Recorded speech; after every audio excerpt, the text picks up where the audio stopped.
Hey guys, welcome back to AIR Reptile Rescue. Tonight we're going to start off our ball python series where we talk about nothing but the ball python. This video we're going to do fun facts about ball pythons and why they're called ball pythons.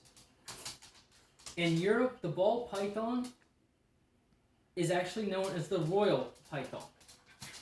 But in the US, the name ball python was given to them because they ball up into a ball. If they get stressed, they get threatened by a predator, they get nervous or upset, they'll curl up into a ball, and whenever they do, they'll tuck their head into the middle of that ball, so that whenever they're looking out, they can flick their tongue to smell whatever's around them, basically to taste the air, or they'll use their heat pits right in the front of their nose to sense how big of a heat source is coming from the predator and if they're in danger. Now, the main reason they got the name ball python is because of the fact that whenever they roll up in a ball, if they're being attacked by a predator or something, that predator, say a mongoose or a wolf or whatever is trying to attack them, hits them with their paws or nudges them with their snout, whatever it may be, they're tightly wound up in a ball with their head tucked in to protect their head. Now, whenever they get nudged around, they'll roll, just like a ball would. The reason they tuck their head, though, is that whenever they're sitting there and they're protecting themselves, that head is tucked away so that the predator cannot bite their nose or their head. That is why they tuck them inside. These guys love to hide in dark, small spaces that are warm. Sometimes if they get too warm, they'll find a cooler spot to hide. Now, if you have an escape artist, which most snakes are, and they like to be in the small, dark spots, look behind your refrigerator, your appliances, things like that, under your water heater, where it's going to be a warm source for them. Maybe inside your stove, things like that, and under their enclosure. I've seen somebody that actually found their snake under their enclosure. I know it's weird. It's a really tiny spot you'd never expect. But one of the facts about these guys is a ball python lives to be about 30 to 50 years old.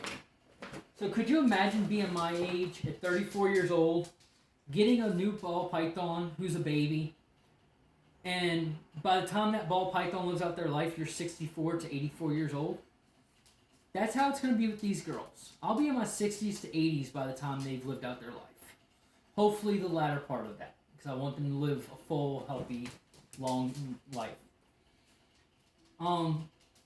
Next, we're going to talk about the different morphs, which is basically where you take one breed of ball python. Sorry, pretty girl. Where you take one breed of ball python and you breed it with another breed. Now, say if I take Patty, who's a black pastel.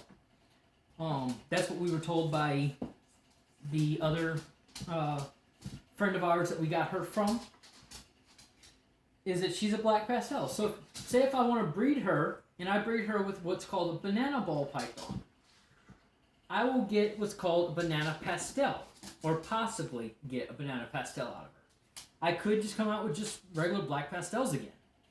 It all depends on what offspring she throws out. With Xena here, she's what's called a Mojave. That is what she's listed as whenever our other friend received her. Now, say if I was to breed her with an albino, then I would be able to possibly get, with her offspring, an albino Mojave. Rare. I think I've seen one or two before. But that is what is considered a morph. It's basically where you take the two different breeds and you breed them together. Ball pythons are unique. They're just like fingerprints. Just like you and I have a fingerprint and it's unique to just yourself, that's how a ball python is. like with Xena, with her markings, she has the normal ball python markings here on her sides, but in them she has speckles. And on her back, I was just made aware of this tonight. She has a unique heart right on her spine. So she is unique to herself. If I go to look for another ball python like Xena, I'm not going to find one that's identical to her. There's going to be one or two different things that will stand out that's different from her. So there's not going to be an exact snake that looks just like her. Even with their offspring, whenever you breed them, they're not going to have an identical offspring. That offspring is going to be unique to itself. So, like I said, they're basically their own fingerprint. Next, we're going to talk about them being the smallest breed of pythons. These guys, full grown for a male, 3 to 5 feet, for a female, 4 to 6 feet. On record, the largest ball python that I've researched that's on record as being the largest ball python is 8 to 10 feet. That is rare. I've only ever seen that one snake mentioned. But if you think about it, and please think hard, whenever you get a ball python, be ready for the 3 to 5, 4 to 6 feet, depending on what sex you get. For 5 pounds. Yeah, about 5 pounds is where I feel comfortable, like 2,100 grams, which is 4.63 pounds, is where I'm comfortable letting my girls grow to. If they get about 5 pounds, I'm still comfortable there. But with a reticulated python or a Burmese python, expect 10 feet or larger. Don't expect them to stay little bitty babies like her. They're not going to happen. Those are some of the largest breed of pythons out there. Actually, I think they are the largest two breeds. There's a reticulated python on record that is listed at 25 feet long in the Guinness Book of World Records. And if I'm not incorrect, he weighs around 300 pounds. It takes multiple people, I think up to about 10 people, to properly handle that snake due to his weight and length. So if you get a Burmese python or a reticulated python, please be prepared to have as many hands on deck whenever you go to handle that snake. Do not think that, okay, I'm just going to take this snake out and handle it on my own. No, it's not going to work. Because if they feel like you're going to drop them or they're going to get hurt or they just get nervous, that reticulated python or the Burmese python can wrap around you. They will wrap around your legs, they will wrap around your waist, and they will squeeze to hold on. They can hurt you because they are very, very powerful snakes. They don't mean to hurt you if they do, but it can happen. Also, if they wrap around your legs while you're trying to walk because they're trying to feel comfortable and safe, they will trip you and you will faceplant. There is no stopping that. Because you're not going to say, oh, well, I'm about to fall, let me just drop my snake's head and land on my snake. No, it's not going to work that way. Your first reaction is going to be, okay, let me move my snake out of the way. You're going to faceplant. So always have help to move a snake that large. With a ball python, they typically lay 4 to 6 eggs, from what I've done with research. They're just like a human. You can have 4 to 6 babies. I mean, you've heard of it online where there was a mom that had 6 babies at one time. There's ones that had 4 babies. They've had complications with their pregnancy and stuff like that. But with the ball python, with Xena, she would be able to typically have 4 to 6 eggs and do it comfortably. Now, just imagine if you were a ball python at full size and you had to lay 11 eggs. Unlikely to happen with these guys, but it is known to have happened. Just recently I was reading about a Burmese python who is in a zoo, who's never had a mate for 15 years, but was bred before. Well, just recently, she laid 15 eggs. So it's not uncommon for them to have a lot of eggs. For a ball python, it is rare for them to do up to 11 eggs, but it does happen. So keep that in mind. From research, they do like to play in water. I think that's more or less in the wild. Now, where they're in their enclosure, if they get too hot or something like that, always keep a large, deep water bowl that's big enough for them to climb in and soak. If they get too hot in their enclosure, they will go in their water bowl and they will soak and they'll splash around, and that will help their body temperature to drop. So keep that water more close to room temperature, not too cold because they don't like the cold and it can get them sick. Also, if you're having problems with humidity in their enclosure, please don't just go get a spray bottle and start misting their cage. It will give them what's called a respiratory infection, and it can kill them. Let's see. Ball pythons have a flat, square head, but it's more or less in the back. Like from here, from right behind her eyes, right here on Xena, on back is considered her head. The front part is her nose and mouth. In her mouth, she has upwards of 100 teeth. So one of the things I want to mention real quick is if you get bit by your ball python, please don't pull your hand away. It can damage any of those hundreds of teeth in their mouth, and it will cause what's called a mouth rot, and it will cause them to starve themselves to death because it is painful to them, and it will kill them in the long run. Another thing, I want to go back to the whole water thing. If you see your snakes soaking, don't be too alarmed. But if they're doing it constantly and for very, very long periods of time, start to worry. If you look here at Xena's belly, she's got white, healthy scales on her belly. As you can see, she's kind of trying to get in camera shot too.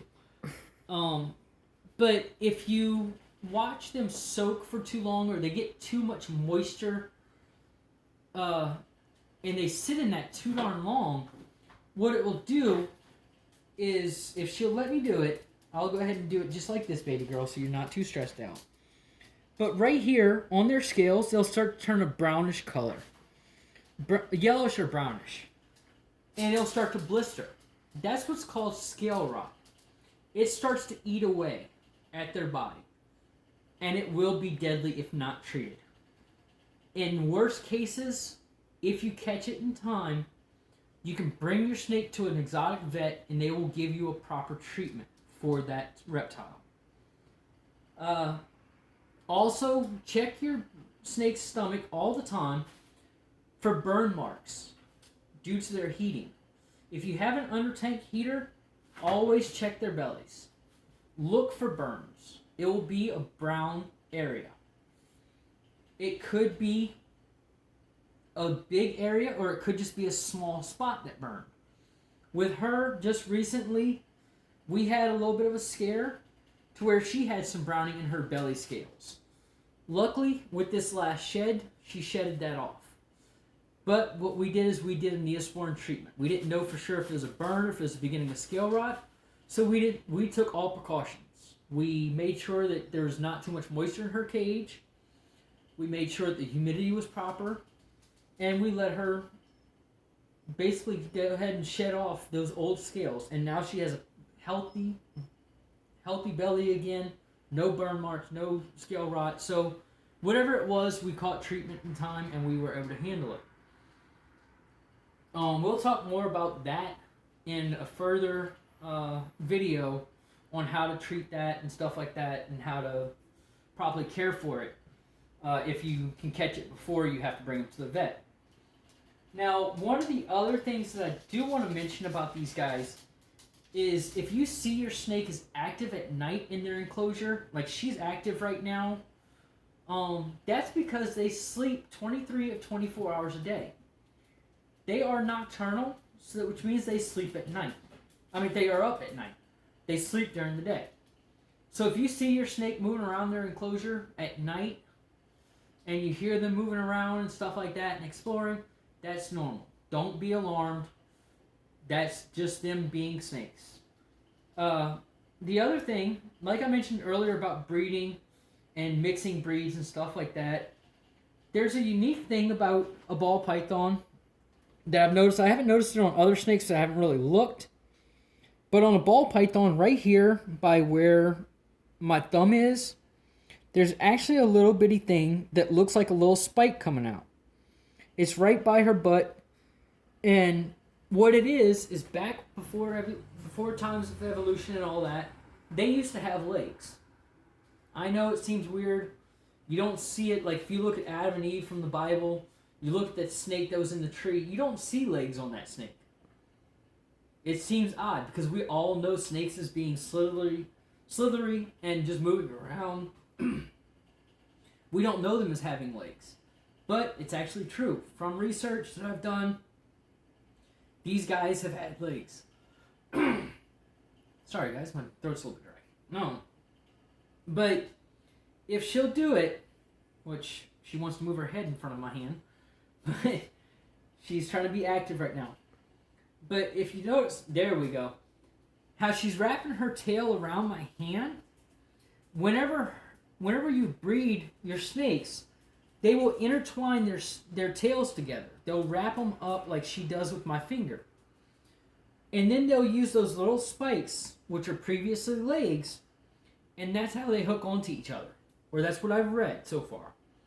I will look more into it because I'm going to talk more about breeding in further videos. But we're going to wrap it up for tonight. She's getting a little antsy and moving around a lot. I think she wants to explore. Our next video, we're going to talk about and show you daily care requirements for your ball python. What I'm going to do in that next video, I'm not going to just mention what daily care requirements are.